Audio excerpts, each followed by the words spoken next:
Los Angeles is the birthplace to some of the nation's most infamous gangs. Few cities around the world can even compare, and even fewer can trump LA when it comes to the sheer level of gangs packed inside of a dense city. Once nicknamed the gang capital of America, growing up in the streets of Los Angeles was like navigating through a concrete jungle. Throughout time, we've seen a number of hoods slowly fade away or end up merging with a much bigger set. Although gang activity is nothing like it was in the 1990s, shit still goes down on a daily basis. Out of all the hoods we've seen come and go, two barrios have stood the test of time: PLAYBOYS and 18th Street. These two hoods have been involved in a deadly gang war for the past several decades. And later on in this video, we'll be taking a look at an incident that involved the murder of an 18th Street gang member allegedly committed by the PLAYBOYS. And the details around this case left me speechless. Most people outside of California probably assume all the gang activity in LA happens in places like South Central, but that couldn't be further from the truth. The West Side PLAYBOYS were the originals that came out of LA's PICO Union District back in the 1950s. PICO Union is an area just west of downtown LA and only a couple blocks south of Koreatown. This district wasn't always all bad though. Back in the 1910s, the PICO Union District was built for the middle to upper class families. Easy access to downtown Los Angeles and the nearby Wilshire District drew large numbers of affluent homeowners.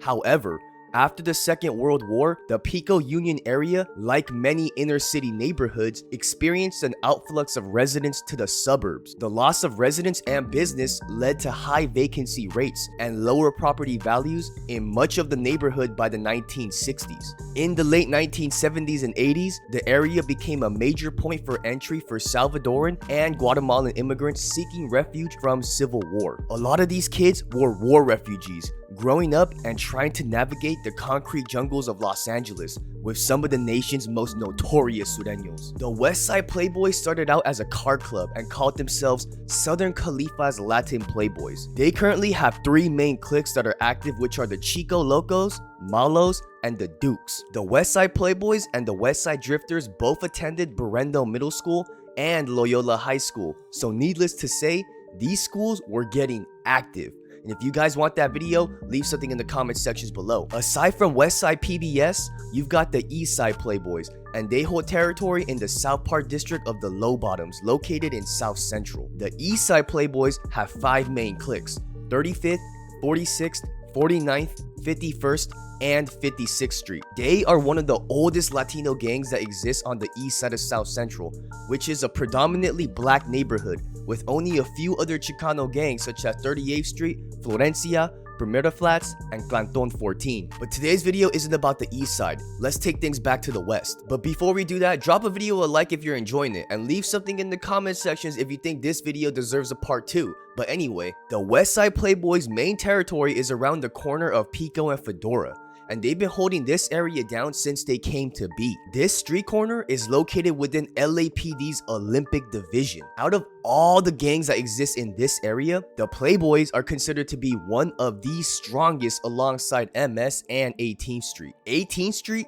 is another highly reputable Sureño gang that have roots in Los Angeles that goes back all the way to the 1960s. They were originally part of another barrio called Clanton 14. Clanton was against the idea of non-Mexicans joining the hood. Some members from Clanton wanted to create a clique called Clanton 18th Street to allow immigrants to join, but this idea was rejected by the higher ups, and thus 18th Street was born, and these two have been bitter rivals ever since. Westside Barrio 18 has four main cliques: the Pico Locos, Hoover Locos, Grandview Locos, and Red Shield. The West Side is the original neighborhood where 18 was founded as well. If you're from the LA area, there is almost no way you haven't heard about 18th Street. Their reputation speaks for itself, and they're allegedly involved in all kinds of money plays. 18th Street damn near gets along with nobody, but they do have a loose affiliation with the 38th Street gang, and they call themselves the Crazy Eights. And I'm sure most of you guys are already pretty aware of the 18th Street and Asian Boys alliance in Long Beach. But anyway, that's not part of this video. One thing 18 and PLAYBOYS have in common is the fact that both hoods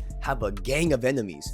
But that's probably the only thing these two gangs can agree on. On April 6 back in 1990, a group of playboys were at a house party. After the party had ended, one of the members named Mora was driving back home when he heard someone shout, "This is 18th Street." Mora flipped him off, and the 18th Street gang member responded by throwing a bottle at Mora's car. Mora was a veterano from Playboys, so he went back to his hood to link up with some of his youngsters. Mora doubled back with two of his little homies to the area where he saw Rios, the 18th Street gang member. They found him, packed him out real quick before making their escape, but they were far from done. After making their escape, Mora and his little homies went back to the hood to explain what had happened to a group of about 15 other Playboys gang members. One of the members suggested going back to find Rios to finish the job. Mora and four homies got in the car and drove back, and sure enough, they found Rios. He seemed drunk, but was easily recognizable because of his 18th Street tattoo on his shoulder. Mora approached Rios and acted like an 18th Street gang member and offered Rios a ride back home. Rios, being drunk, agreed and got into Mora's car, and the group drove back to the party where the 15 other Playboys gang members were waiting. Once they got back to the party, the group of Playboys packed out Rios for what seemed like 10 minutes. Straight vicious, but they still weren't done. Once the beating had stopped, Mora and three of his homies dragged Rios' body into a dumpster in a nearby alley. They stuffed his pants with paper, doused him in gasoline, and set him on fire. Rios suffered from third-degree burns on his scalp, neck, and 45% of his entire body. His lungs were also damaged from smoke inhalation, and his kidneys were also severely damaged. But sadly, Rios passed away 4 days later in the hospital due to these horrific injuries. And I can't even imagine being alive for 4 more fucking days with those types of injuries. My goodness. This was just one of the many lives lost over the war between Playboys and 18th Street. I tried searching for more incidents,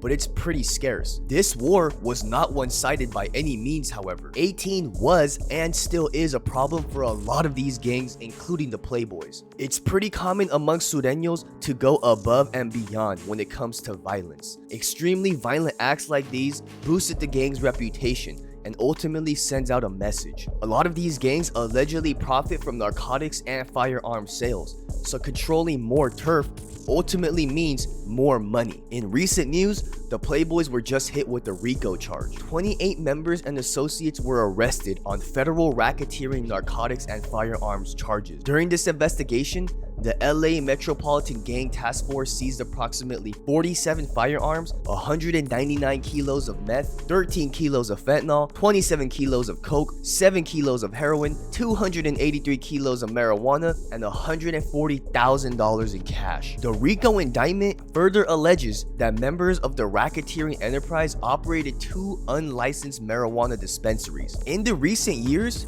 we've seen a bunch of gangs get hit with the RICO, and I think it's safe to say we've seen the most amount of RICOs get handed out in the past 5 years. They're like Oprah in this bitch right now. You get a RICO, you get a RICO, you get a RICO. And let's be honest, modern technology has made getting away with crime almost impossible. So if you think you're gonna get away, you better think twice. The game has definitely changed since the 80s and 90s, and that's for sure. Let me know what you guys want me to cover next. Don't forget to check out some of my other videos. I just dropped a video on Mara Salvatrucha versus Koreatown. If you guys are interested in these types of videos, I highly suggest checking that video out. I'll have that video linked in the description below. But until next time, I'll be seeing you guys later. Peace.